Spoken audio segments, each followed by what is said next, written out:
Mesdames et messieurs, bonsoir. Merci de rejoindre le journal en français de TVK. Voici les titres. Le conseil d'administration de l'établissement d'Angkor a mis en œuvre 6 principes pour faciliter la visite des touristes à Angkor. Lors de la réunion du conseil d'administration de l'établissement d'Angkor du 3e mandat, le conseil d'administration d'Angkor a mis en œuvre 6 principes pour permettre aux touristes de visiter davantage Angkor. 1. Pour les billets d'une journée, éliminer totalement les informations des touristes telles que la photo, la nationalité, l'âge, à chaque fois que des touristes étrangers achètent des billets pour visiter Angkor. Cette mise en œuvre commence à partir de fin septembre 2024. 2. Pour les billets de 3 et 7 jours, continuez à demander la photo des touristes. Cette continuation prolonge jusqu'à fin 2024. 3. Modifier le système de contrôle compliqué, réduire les points de contrôle. 4. Développer un système informatique pour la vente des billets en utilisant des machines en libre service, en utilisant l'application mobile et en promouvant le paiement sous forme électronique. 5. L'établissement d'Angkor doit étudier la forme du billet qui permette aux touristes de la porter au poignet pour faciliter le contrôle des touristes. Et 6. Créer un groupe de travail mixte pour examiner et étudier la réforme de la vente des billets d'Angkor, phase 2, et lancer la réforme des billets d'Angkor pour visiter le groupe de temples. Cette mesure commence à partir du 1er janvier 2025. Son Excellence Ankemandit Saphicha Onpomrirat, vice-premier ministre et ministre de l'économie et des finances, qui a présidé la réunion, a recommandé aux dirigeants de l'établissement d'Angkor d'améliorer mieux les toilettes dans le site d'Angkor et de continuer à renforcer l'efficacité de la gestion des revenus de la vente des billets et d'améliorer les procédures de contrôle des billets afin de faciliter les touristes. Son Excellence Sun Chanthol, vice-premier ministre et premier vice-président du Conseil pour le développement du Cambodge et sa délégation se sont rendus dans la province de Kampong Chnang pour inspecter l'état d'avancement de la construction du port polyvalent et du centre logistique.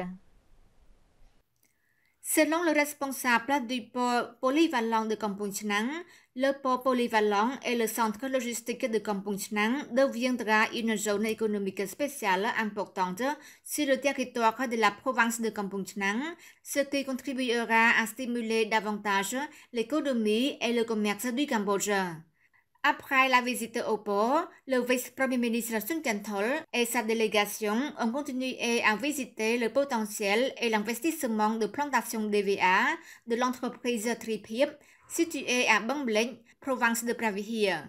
Actuellement, l'entreprise investit dans des plantations DVA à grande échelle ainsi que dans des usines de transformation de caoutchouc. Son Excellence le vice-premier ministre Sun Chanthol a exploré le processus et le progrès de l'entreprise qui contribue activement à l'amélioration du secteur agricole et agro-industriel du Cambodge. Le ministère de l'Information est la plus grande société de publicité du Cambodge, ASIA-MSA, sont prêts à organiser conjointement un séminaire de diffusion sur les règles de contrôle de la publicité pour les produits alcoolisés. Lors de la rencontre hier matin avec le groupe technique de Marketing Solutions Asia, MSA, dirigé par M. Sokam Nita, directeur de MSA, la plus grande société de publicité au Cambodge, Son Excellence Net Petra, président du groupe de travail sur la gestion de la publicité pour les produits alcoolisés, a souligné que le but du plan d'organisation du séminaire de diffusion sur les règles de contrôle de la publicité pour les produits alcoolisés en coopérant avec la société Asia MSA est pour démontrer les efforts de l'équipe de gestion de la publicité sur les produits alcoolisés dans l'amélioration du bien-être de la population et de l'ordre public à travers la bonne gestion de la publicité des produits alcoolisés. Le ministre Ned Petra a déclaré que la gestion de la publicité numérique est très importante pour prévenir les effets négatifs sur la société. Il a ajouté, l'organisation de l'ordre de la publicité doit avoir des règles pour gérer et il doit avoir une vérification des contenus par des institutions professionnelles avant de faire la publicité. Monsieur Sokonita a déclaré que MSA coopérerait bien avec le ministère de l'Information pour renforcer bien le mécanisme de publicité afin d'améliorer le bien-être du peuple cambodgien. Le ministre de l'Agriculture, des Forêts et de la Pêche a déclaré que les membres de la communauté agricole moderne recevront le soutien du capital, de technique et du marché pour réduire les coûts, augmenter les bénéfices et assurer la durabilité économique et environnementale. À l'occasion de la rencontre avec les membres de la communauté agricole moderne de la Noix de Cajou dans le district de Sondan, province de Kampong Thom, son Excellence de Tina, ministre de l'Agriculture, des Forêts et de la Pêche, a accueilli les agriculteurs qui se portaient volontaires pour rejoindre la communauté agricole moderne.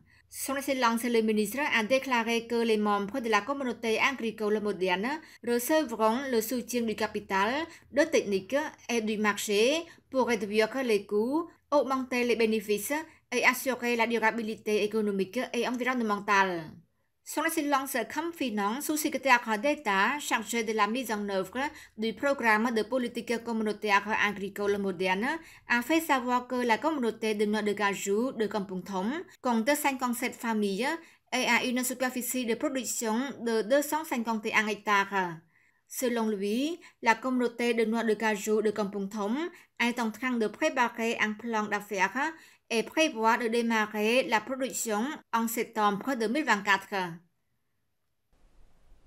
Le ministre du Plan appelle les dirigeants et les fonctionnaires du département du Plan, de la capitale et de la province à faire des dons volontaires pour le fonds pour les infrastructures frontalières.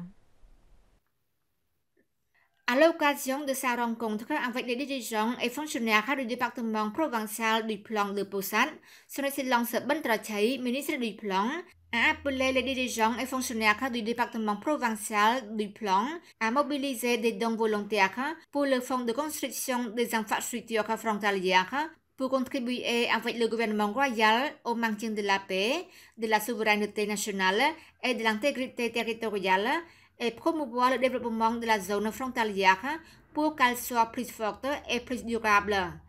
À cette occasion, Son Excellence Ben Trachai, ministre du Plan, a félicité et hautement apprécié les fonctionnaires de tous les niveaux du département provincial du Plan de Posan qui ont accompli activement leurs tâches et ont réalisé beaucoup de réalisations, notamment le renforcement de la structure de direction et l'amélioration de l'égalité des genres. Il a également partagé les progrès des travaux et les réalisations du ministère du Plan au cours de l'année écoulée, y compris la préparation du plan stratégique national de développement, la préparation du programme triennal glissant d'investissement public et la mise en œuvre des objectifs de développement durable du Cambodge. C'est la fin de notre journal. Merci pour votre fidélité. Pour l'info demain, vous retrouverez Jamran Susday. Excellente soirée sur TVK.